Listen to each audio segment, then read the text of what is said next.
Hi friends, your friend Esme is back.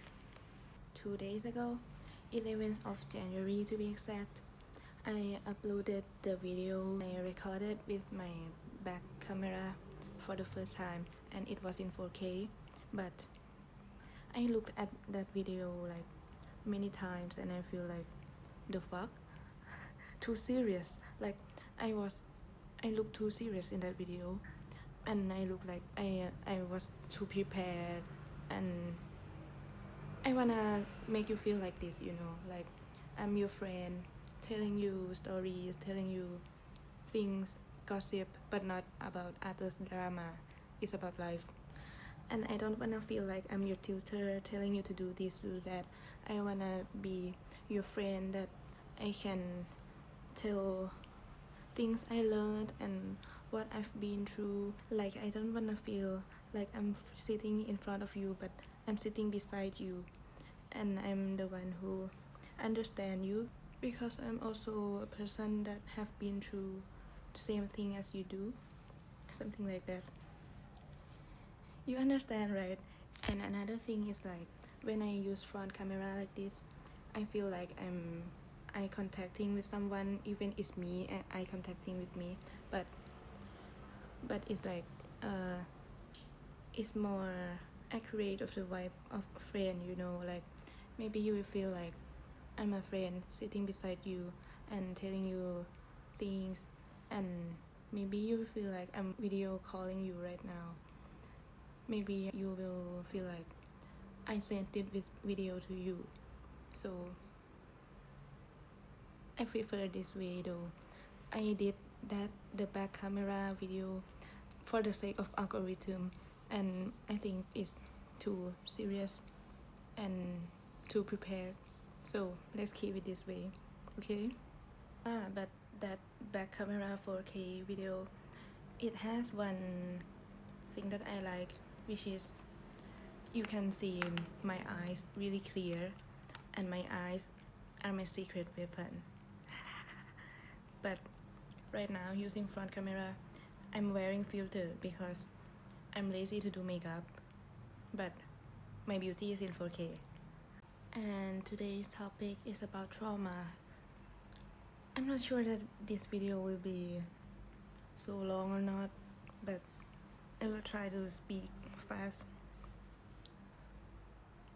I hope I can. I often write things down in my notebook, things I learned, things I feel, those things like that. So like when I wanna say something to you guys, I can just open my notebook and okay, I will wanna tell this to you. Yeah, so today's topic is about trauma. You know what? Like knowing about your trauma is important though. Like maybe who you are today, how you act, it's not really you. Maybe what you do, it doesn't make sense to you because it's not you. It's your trauma shaped you before you even know. Like for me, for example, I know trauma before I even know about my emotions when I was young. And like I wanna say this because yeah, I know that people who carry trauma can hurt other people without knowing, and I don't wanna be that kind of person.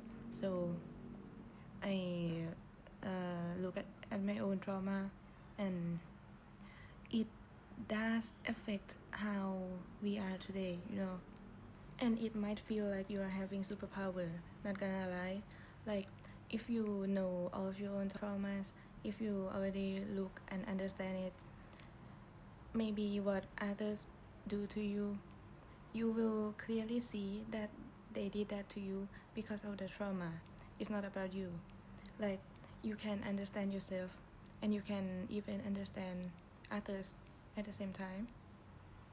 Kind of superpower, right? And I want to say this first. Once you understand about your trauma, even it's right now, and you look back in the past and you realize that, oh, I did really hurt people, but you didn't know at that time. You did your best. You did your best with what you had. So don't blame yourself.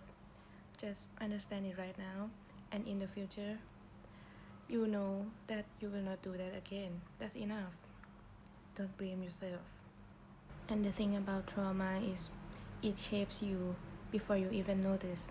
Like, it shapes you how you see the world, it shapes you how you think, it shapes you how you act, and also what you think you deserve. Yeah. Like, some of us learned that we had to earn love, so we overwork, overgive, become a reliable one, hope that means worthy. And some of us learned like closeness equal danger. So we hide our feelings, we run, even how much we crave for connections. And some of us learn that like being quiet, being invisible is safer. So we shrink ourselves and then we call it personality, but in fact it's protection, it's not personality. Trauma doesn't just affect how we feel, but it affects how we show up, the risks we take, the dream we allow ourselves to have, and also people we allow in. And the thing is, the world is different now. Like, you're older, you're safer, you're smarter. We don't have to live like we are in the battlefield anymore. And maybe the most healing thing that you will ever realize is you are allowed to be loved, you are allowed to be understood, you are allowed to be chosen, and you are allowed to be supported without having to beg for it or earn it. You survived the storm. Now you gotta learn how to enjoy the sunlight. And trauma about like family or childhood, maybe it will feel like it's normal when it was happening, Like when love comes with conditions, when love depends on achievements, and also when our feelings were minimized or mocked. That's when we learn that we should disconnect ourselves to keep the peace. So we became the quiet one, the achiever, the quiet kid, the I'm fine kid. Family trauma teaches us to ignore our needs so everyone else can stay comfortable. But the truth is, it was never our job to keep the house together. We were just kids trying to survive adults that didn't know how to love correctly. And the healing in this part means rewriting the story. Like, you learn that your voice matters, your need matters, and you gotta choose your own story as an adult. Just remember that you are allowed to outgrow your home that taught you to shrink. And about self-worth and identity, trauma often teaches us a dangerous lie that like love, success, or safety must be earned. So we hustle for approval, we try to prove ourselves, we let outside voices to define our value. But you know what? Your worth isn't something that need to be negotiated or graded. And you know what? You were born worthy before you even achieved anything, before you healed anything, or even before you believe that you are worthy. You were born worthy. And healing in this part means remembering your own worth and who the world tried to make you forget. And love is where trauma shows up the loudest. Not because we don't want love, but because we want it so much that it scares us. Like when we grow up without safe love, we learned the wrong lessons. Like love leaves, love hurt, or love is the thing you have to shrink yourself to deserve it. So as adults, we even act out those beliefs without even noticing it. Like we get attached too fast, or maybe we don't let ourselves to attach at all, and we test people to see if they will stay with us or not, or maybe we will run away before they hurt us. And we even pick partners who repeat the past, like Peace feels suspicious to us, but chaos feels familiar, or something like that. And when someone finally show up safe, kind, consistent, it really feels uncomfortable to us, right? Because our nervous systems are trained to expect the worst. But none of this means that you are unlovable or hard to love. No, I didn't mean that. But it's that we learned that love is not a home for us, but it's battlefield. It's noticing when we want to run, but our hearts want to stay. But the truth is, the love that you are hungry for might not feel comfortable at first. Maybe it's too patient, too easy, too gentle, but that's exactly the point. The love you deserve doesn't have to be a battlefield anymore. It has to be the place you can rest.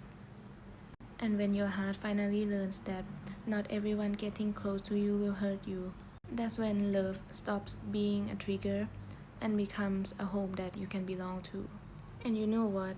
Trauma actually chooses our attachment style before we even choose our partner.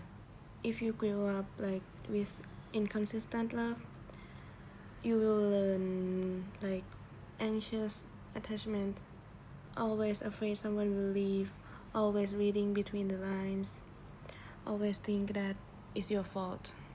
And if you grow up with overwhelming love, you will learn avoidant attachment.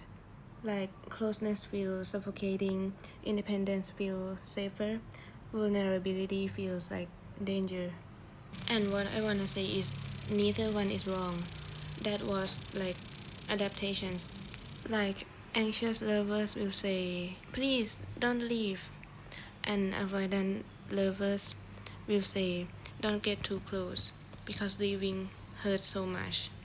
And somehow they are often like drawn to each other because it represents the unfinished stories in another.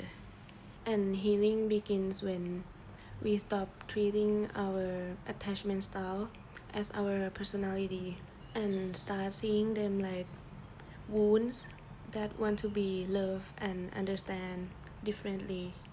And about trauma and friendship, like friendship is where trauma hides quietly. We become the therapist friend, the reliable one, the problem solver, the one everyone always lean on but never checks on. Or we avoid closeness because trust was broken at home, or like betrayal came early. You get it? Some of us feel like super lonely even we are surrounded by many people because we learn to stay half present to be safe. And true friendship after trauma is like you learn to receive as much as you give and letting yourself be seen and choosing people who doesn't drown you in exchange for support. And how healing actually happens, like healing is not a straight line but it's a spiral. It's return to your wounds with your new strength. You know when you're healing, when you pause instead of react, you ask what's really happening, you catch yourself when you self-sabotage, you choose rest over proving, and you let yourself to be helped. And what I wanna say is healing is not fixing yourself because you were never broken, but it's about unlearning the things that you believed to survive. And it's replacing pattern with choices. But I know that like change look and feel dangerous because we are human and we are used to things that feel familiar. So change might be difficult at first because you're not used to it. It's new for you, but it's not that scary, believe me. It's like letting your nervous system feel safe enough to stop reading the room for escape. Healing is slow, repetitive, and gentle, and every small step counts. And about breaking cycles, trauma keeps replaying until someone feels like conscious enough to stop replaying the same script.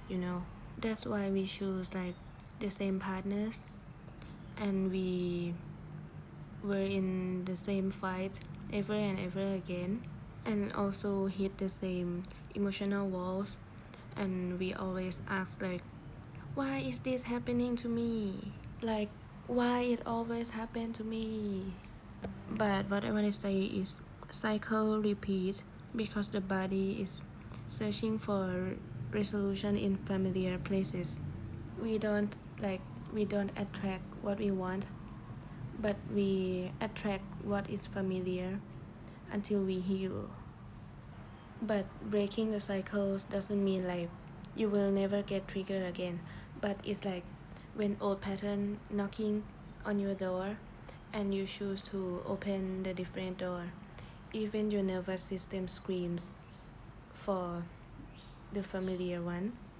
And at that moment, when you finally choose like new door for the first time, that is how like trauma of the generation ends.